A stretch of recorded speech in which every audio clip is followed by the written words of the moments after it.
Welcome to the Old Time Radio Superman Show. From Boise, Idaho, this is your host, Adam Graham.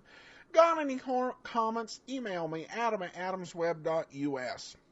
And remember to check out Laser and Sword, where the next issue of Laser and Sword is available for your Kindle. Alright, well, we're going to get into the next part of our series and find out what Superman's going to find out about this cook in just a moment.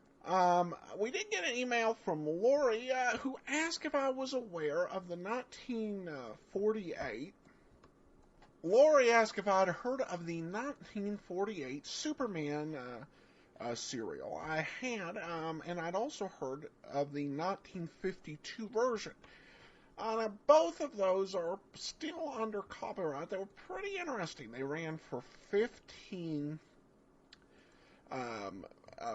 parts in the 1948 one, multiple parts in the 1952 one. That's one I definitely look forward to. I've been doing watching a lot more of the detective stuff, just as part of the Great Detectives of Old Time Radio project. But that's definitely one I will look forward to. All right, well, we're going to get into today's episode of Superman, the Metropolis Football Team Poisoned, Part 6. Presenting the transcription feature, Superman! Look! Up in the sky! It's a bird. It's a plane. It's Superman! Yes, it's Superman, strange visitor from the planet Krypton, who came to Earth with powers and abilities far beyond those of mortal men. Superman, who can leap tall buildings at a single bound, race a speeding bullet to its target, bend steel in his bare hands, and who, disguised as Clark Kent, mild-mannered reporter for a great metropolitan newspaper, fights a never-ending battle for truth and justice. And now to our story. According to the terms of the Richards' will, Metropolis University will receive $3 million provided it can raise $500,000 through its own efforts. There is only one possible way to raise the money, by having the football team win every game and play at the Rose Bowl. However, when the team collapsed in its game with State College, Clark Kent suspected dirty work. As Superman, he discovered who would benefit under the terms of the will if the university did not get the $3 million. With this information at hand, he and Jimmy Olsen went to the university to talk the matter over with Spike Taylor, the coach. While they were talking, Jimmy wandered into the training table kitchen, where he saw the cook dropping a strange liquid into the milk. He reported this to Kent at once.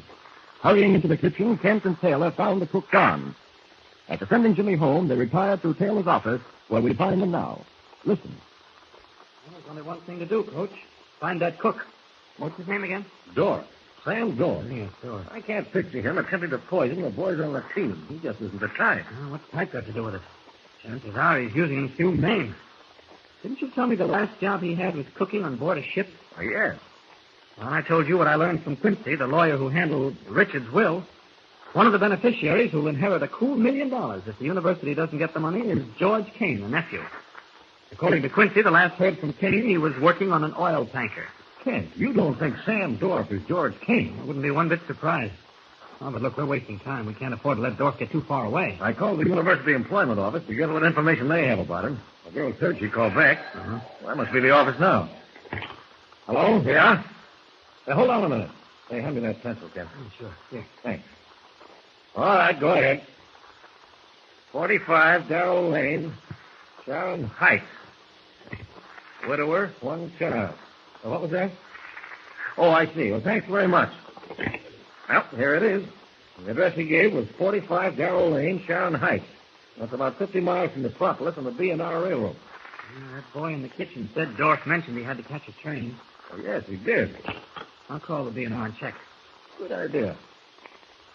Operator, can you get me the train information bureau of the B&R Railroad? I have no directory. Thank you. I'll hold on. Well, Coach, it seems a little strange that he lives in Sharon Heights. 50 miles train ride twice a day. Hello? Train information?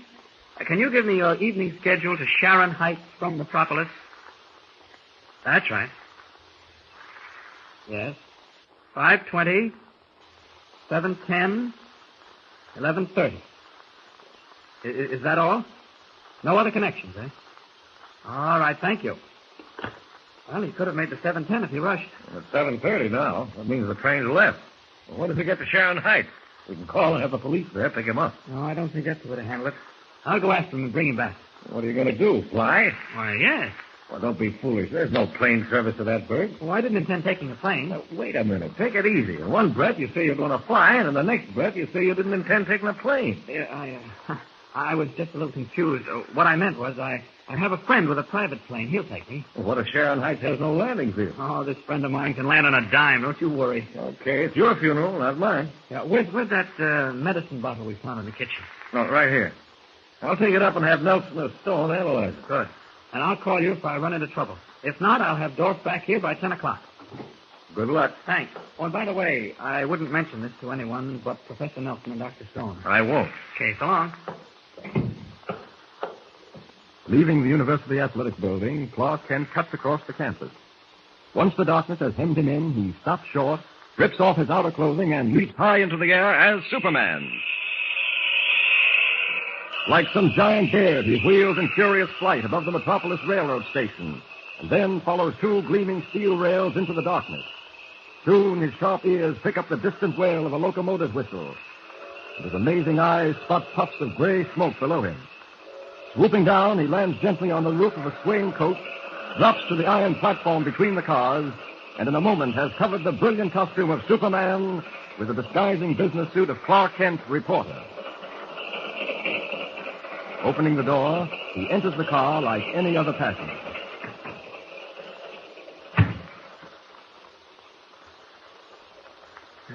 Tickets, please. All tickets. Uh-oh, what am I going to do about a ticket? Oh, I know. I can pay the conductor in cash. Tickets, please. All tickets. I don't see anyone fitting Taylor's description of Dorf in this car. Chances are he's in the smoker. That's the next car back. Ticket, please. Oh, I'm sorry, conductor. I didn't have time to buy a ticket. I'm going to Sharon Heights. What's the fare? Sharon Heights? Yes. 110. Okay. There you are, 110. Thank you. Thank you. Try this next car, the smoking car.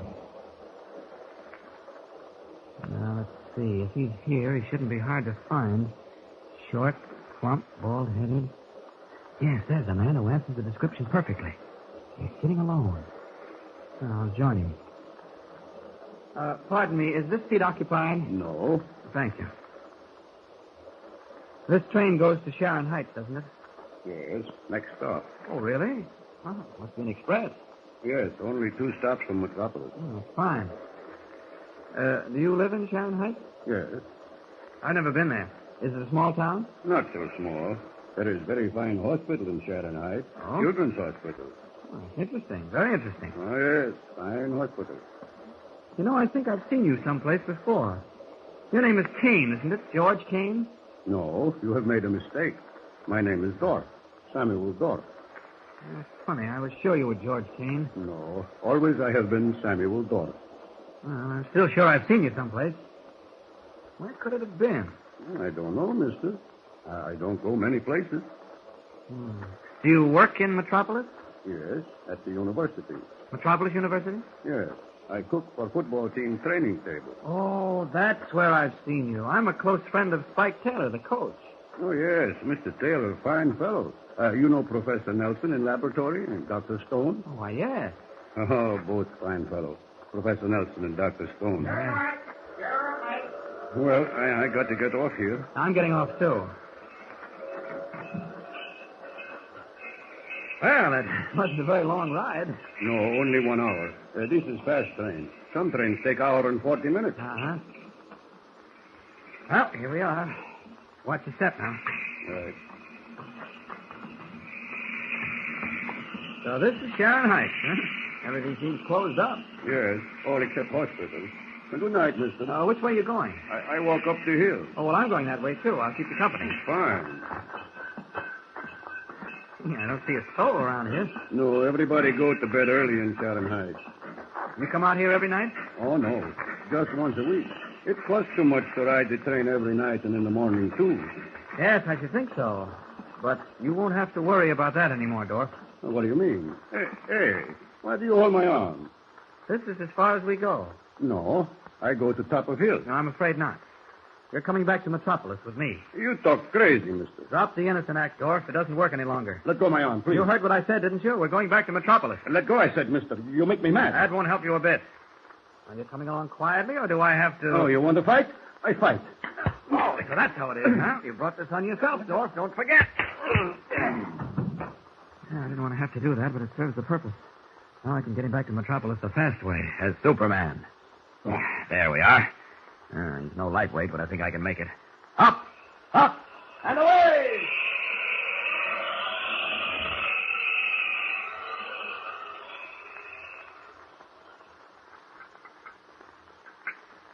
How is he, Professor Nelson? He'll be all right, Mr. Taylor. It's a bad contusion on the jaw, but an ice pack relieves it. Pulse all right, Dr. Stone? Yes. Normal. Kent, you made a horrible mistake. This man Dorf is as innocent of wrongdoing as you or I. I know, but everything pointed to him. Jimmy saw him pouring that liquid into the milk pitcher. But I've told you, Mr. Kent, that was vitamin B1 compound. Dorf had orders to put it in the middle. Well, there was no way of knowing that. And then his sudden departure. I could have told you where he was going. To the Children's Hospital at Sharon Heights. That's the ironic part of all this, Kent. What do you mean, Professor Nelson? Dorf has a son of 15 or thereabouts. The boy's in the Sharon Heights Hospital, suffering from infantile paralysis. What? You don't mean that. Yes, unfortunately. I helped him get the boy admitted. And to have this happen on the one night of the week he visits his son. Oh, I can't tell you how sorry I am. I know you are, Kent. You meant well. But bungled stupidly. If you had only stopped to ask. And again, I say I'm sorry. I'll make it up to him somehow. Perhaps I'm wrong about the whole business. Maybe it is a wild goose chase. I'll take it, Professor. If you will, Taylor. Hello? Who? Oh, just a minute. For you, Kent. Oh, thank you. Hello? Yes, Mr. White. What? Read it to me, will you? Yes? Yes? Yes, I got it.